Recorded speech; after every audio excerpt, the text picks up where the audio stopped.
Sidang media Ketua Polis Selangor pada hari ini adalah untuk berkongsi kejayaan operasi yang telah dijalankan berkaitan dengan serbuan tangkapan dan rampasan yang ada kaitan dengan aktiviti pengedaran dadah.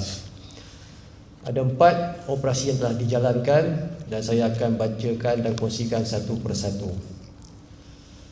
Pada 29 Jun sehingga 4 Julai 2026, Bahagian Siasatan Jenayah Narkotik IPD KLIA dan dibantu oleh Polis Bantuan Malaysia Airport Holding Berhad. Bagi kesemua tangkapan tersebut, semakan rekod lampau telah dijalankan dan didapati bahawa 3 suspek warga negara tempatan mempunyai rekod-rekod lampau yang terdiri daripada aktiviti-aktiviti penyalahgunaan dadah dan juga aktiviti jenayah.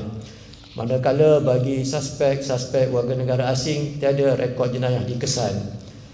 Bagi suspek daripada warga negara asing, didapati kemasukan mereka ke Malaysia adalah dengan menggunakan pas lawatan sosial dan pihak polis sedang menjalankan semak silang dengan Jabatan Immigration untuk mendapat pengesahan selanjutnya.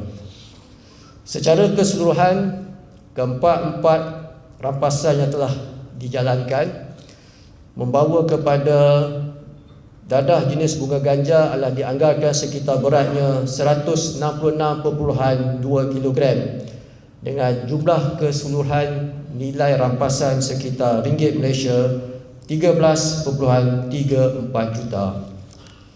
Bunga-bunga ganja yang dirampas dalam operasi pada kali ini dianggarkan mampu menampung penggunaan sehingga 554,000 pengguna pada satu-satu masa yang berdasarkan pada anggaran 0.3 gram bagi setiap individu pengguna.